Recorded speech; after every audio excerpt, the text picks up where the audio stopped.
ഒരു വീട്ടിൽ ഗൃഹനാഥന്റെ മുറി ഏത് ഭാഗത്തായിരിക്കണം എന്ന് ചോദിച്ചു കഴിഞ്ഞാൽ അത് തെക്കു പടിഞ്ഞാറ് ഭാഗത്തായിരിക്കണം. തെക്കു പടിഞ്ഞാറ് ഭാഗത്ത് നമുക്ക് ഗൃഹനാഥന്റെ മുറി ചെയ്യാം. വീടിന്റെ തെക്കു പടിഞ്ഞാറ് ഭാഗത്ത്. ആ റൂം നമുക്ക് എങ്ങനെ സെറ്റ് ചെയ്യാം എന്നുള്ളതൊന്ന് നോക്കാം. ഇപ്പം വീടിന്റെ തെക്കു പടിഞ്ഞാറ് ഭാഗത്ത് നമ്മളൊരു മുറി എടുത്തു. അതാണ് ഗൃഹനാഥന്റെ മുറി, ആ വീട്ടിലെ മാസ്റ്റർ ബെഡ്റൂം. ഇതാണ് തെക്കു പടിഞ്ഞാറ് ഭാഗത്തുള്ള ബെഡ്റൂം. ഇതിന്റെ ദിക്കുകൾ എന്ന് പറയുന്നത് ഇത് തെക്ക്, ഇത് വടക്ക്, ഇത് പടിഞ്ഞാറ്, ഇത് വന്നിട്ട് കിഴക്ക്, ഇത് സൗത്ത് വെസ്റ്റ് കോർണർ, ഇത് നോർത്ത് വെസ്റ്റ് കോർണർ, ഇത് നോർത്ത് ഈസ്റ്റ്, ഇത് വന്നിട്ട് സൗത്ത് ഈസ്റ്റ്. അങ്ങനെയാണ് ഇതിന്റെ ഡയറക്ഷൻ. ഇതിൽ ആ ഗൃഹനാഥന്റെ മുറി നമുക്ക് എങ്ങനെ സെറ്റ് ചെയ്യാമെന്നുള്ളതാണ്. ഗൃഹനാഥന്റെ മുറിയുടെ തെക്കു പടിഞ്ഞാറ് ഭാഗത്ത് അലമാര വെച്ച് ഇതിനകത്ത് പൈസ, ഗോൾഡ്, പിന്നെ ഡോക്യുമെന്റ്സ് എല്ലാം ഇതിനകത്ത് വെച്ചിട്ട് ഇതിനെ വടക്ക് നോക്കി വെക്കുക. ഇനി ആ റൂമില് തെക്ക് ഭാഗത്ത് തെക്കോട്ട് തല വെച്ച് ഗൃഹനാഥന്റെ ബെഡ് ഇടുക. ഗൃഹനാഥന്റെ തല തെക്കോട്ട് നോക്കി ഇരിക്കാം. അടുത്തത് തെക്ക് കിഴക്ക് ഭാഗത്ത് നമുക്ക് ഒരു വെൽത്ത് സിംബൽസ് വെക്കാം. നമ്മുടെ സമ്പത്ത് അഭിവൃദ്ധിപ്പെടാനായിട്ട് വെൽത്ത് സിംബൽസ് വെക്കാം. ഇതിനകത്ത് ചൈനീസ് കോയിൻസ്, ഇൻഗോട്ട്, സെറ്റിന്റെ സ്റ്റോൺസ്, കോയിൻസ്, അങ്ങനെയുള്ള സംഭവങ്ങളെല്ലാം ഇട്ട് ക്രിസ്റ്റൽ ബോൾസ് എല്ലാം കൂടെ ഇട്ട് ഇതൊരു നിധി കുംഭം പോലെ നമുക്കിതിനെ വെൽത്ത് ബേസ് ആക്കി വെക്കാം.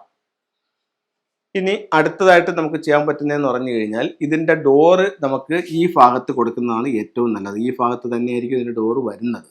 അവിടെ കൊടുക്കുന്നതാണ് ഏറ്റവും നല്ലത്. ഇതിന് ഒരു അറ്റാച്ച്ഡ് ടോയ്ലറ്റ് ഉണ്ടെങ്കിൽ നമുക്ക് ഈ ഭാഗത്ത് ചെയ്യാം. ഈ ഭാഗത്ത് അതിൽ അറ്റാച്ച്ഡ് ടോയ്ലറ്റ് ചെയ്യാം. അതിൻ്റെ ക്ലോസറ്റ് നമുക്ക് വടക്കോട്ട് നോക്കിയിരിക്കുന്ന രീതിയിൽ കൊടുക്കാം. ഈ ഭാഗത്തുനിന്ന് നമുക്കൊരു ഡോറ് കൊടുക്കാം. അപ്പം ഈ രീതിയിൽ ഗൃഹനാഥന്റെ ബെഡ്റൂം സെറ്റ് ചെയ്യാം. ഇനി നമുക്കിവിടെ എന്തൊക്കെ ചെയ്യാമെന്ന് ചോദിച്ചു കഴിഞ്ഞാൽ ഇതിനകത്തോട്ട് ഒരു ഹാപ്പിനെസ് നിലനിർത്താനായിട്ട് നമുക്ക് ഈ കയറി വരുന്നതിൻ്റെ നേരെ ഓപ്പോസിറ്റ് ഇവിടെ ആയിട്ട് നമുക്ക് ഒരു ഡബിൾ ഹാപ്പിനെസിൻ്റെ സിംബൽസ് വയ്ക്കാം. ഡബിൾ ഹാപ്പിനെസ് സിംബൽസ് വയ്ക്കാം. അല്ലെങ്കിൽ ഈ ബെഡിൽ നിന്ന് കിടക്കുമ്പോൾ കാണുന്ന രീതിയിൽ ഈ ഭാഗത്ത് വേണമെങ്കിൽ നമുക്കൊരു ഡബിൾ ഹാപ്പിനെസ് സിംബൽസ് വയ്ക്കാം. ഇതിൻ്റെ തെക്ക് പടിഞ്ഞാറേ മൂലയിൽ ഈ ഭാഗത്തായിട്ട് നമുക്ക് എന്ത് ചെയ്യാം? മിസ്റ്റിക് നോട്ടിൻ്റെ സിംബൽസ് വയ്ക്കാം. മിസ്റ്റിക് നോട്ടിൻ്റെ സിംബൽസ് അവിടെ വയ്ക്കാം. ഇനി ഭാര്യയും ഭർത്താവും തങ്ങളുടെ ഒരു ഐക്യത്തിന് പോകാൻ വേണ്ടിയിട്ട് ബെഡിൻ്റെ അടിയിൽ നമുക്ക് മിസ്റ്റിക് നോട്ട് സിംബൽസ് ഇട്ട് കിടക്കാം.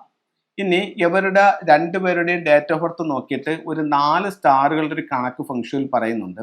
അപ്പോൾ ആ കണക്ക് കറക്റ്റ് ചെയ്തുകൊണ്ട് വേണമെങ്കിൽ ഇവരുടെ സ്റ്റാറുകൾ തങ്ങളിൽ കുറവുണ്ടെങ്കിലും മൊത്തത്തിൽ 4 സ്റ്റാറാണ്. ചിലപ്പോൾ 1 കാണും, ചിലപ്പോൾ 2 കാണും, ചിലപ്പോൾ 3 കാണും, ചിലപ്പോൾ 4 കാണും.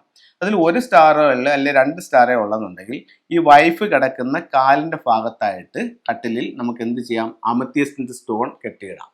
അപ്പം ഈ രീതിയിൽ നമുക്ക് ഒരു ഗൃഹനാഥന്റെ ബെഡ്റൂം ചെയ്യാം. യാതൊരു കാരണവശാലും ഈ ബെഡിന്റെ അടിഭാഗത്ത് മറ്റ് സാധനങ്ങൾ കുത്തിഞ്ഞെരുക്കി വെക്കുകയോ പെട്ടികൾ കൊണ്ട് വെക്കുകയോ മറ്റ് ബേസ് ബോർഡുകൾ കൊണ്ട് വെക്കുകയോ ഒന്നും ചെയ്ത് വെക്കാൻ പാടില്ല.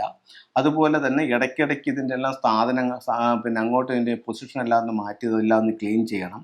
അതുപോലെ TV, ലാപ്ടോപ്പ്, കമ്പ്യൂട്ടർ എന്നീ സാധനങ്ങൾ ഈ ബെഡ്റൂമിൽ നിന്നും ഒഴിവാക്കണം.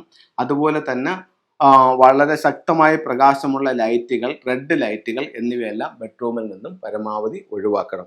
ബെഡ്റൂമിനകത്ത് എപ്പോഴും ഒരു ഊർജ്ജമായിരിക്കണം ഉണ്ടായിരിക്കുന്നത്. യാങ് എനർജി വന്നാൽ ഉറക്കം ശരിയായ രീതിയിൽ നടക്കുകയില്ല. അപ്പോൾ ഇത്രയും കാര്യങ്ങൾ ബെഡ്റൂമിൽ നിങ്ങൾക്ക് ചെയ്യാവുന്നതാണ്. ഇനി നമുക്ക് ഇതിനകത്തുള്ള ചില ടൂളുകൾ നമുക്ക് പരിചയപ്പെടുത്താം. ഇതിനകത്ത് ഞാൻ ഡബിൾ ഹാപ്പിനെസ് എന്ന് പറയുന്ന സിമ്പിൾസ് എന്ന് പറയുന്നത് ഇത് ഡബിൾ ഹാപ്പിനെസ് ആണ്. ഇനി ഇതിനകത്ത് വെച്ച മറ്റൊരു സിമ്പിൾസ് എന്ന് പറയുന്നത് മിസ്റ്റിക് നോട്ടാണ്. മിസ്റ്റിക് നോട്ട് നമുക്ക് ഒന്ന് ബെഡിൻ്റെ അടിയിലിടാം, ഒരെണ്ണം സൗത്ത് വെസ്റ്റ് കോർണറിലും വെക്കാം. അടുത്തത് നമുക്ക് ചെയ്യാവുന്ന മറ്റൊരു ഇതെന്ന് പറയുന്നത് ക്യാഷ് ബോക്സിനകത്ത് വെക്കുന്നത് ഇൻഗോട്ട് വെക്കാം, പിന്നെ ചൈനീസ് കോയിൻ വെക്കാം. ഇത് ഗോൾഡ് കോയിനും ഇത് കോപ്പർ കോയിനുമാണ്. അതേപോലെ തന്നെ സിറ്റിൻ്റെ സ്റ്റോൺസും അവിടെ വെക്കാം. അപ്പം ഇവിടെ നമുക്ക് അത്രയും കാര്യങ്ങളായിട്ടുണ്ട്. അത് കഴിഞ്ഞിട്ട് പറഞ്ഞാൽ ഇവിടെ ഒരു വെൽത്ത് ബേസ് സെറ്റ് ചെയ്യാനായിട്ട് നമ്മളിപ്പോൾ കാണിച്ചു കഴിഞ്ഞാൽ bowl, Chinese coin, Citroen, ingot എന്നിവയെല്ലാം വെച്ചുകൊണ്ട് ഇവിടെ ഒരു വെൽത്ത് ബേസ് നമുക്ക് സെറ്റ് ചെയ്തെടുക്കാനായിട്ട് സാധിക്കും. അപ്പോൾ ഇത്തരത്തിലുള്ള ഓരോ കാര്യങ്ങളും നിങ്ങളുടെ ജീവിതത്തിൽ ഒരുപാട് പ്രയോജനങ്ങൾ ഉണ്ടാക്കട്ടെ എന്ന് പ്രാർത്ഥിച്ചുകൊണ്ട് ഗൃഹനാഥൻ എല്ലാ അഭിവൃദ്ധിയും ഉണ്ടാവട്ടെ എന്ന് പ്രാർത്ഥിച്ചുകൊണ്ട് നിർത്തുന്നു. നന്ദി, നമസ്തേ.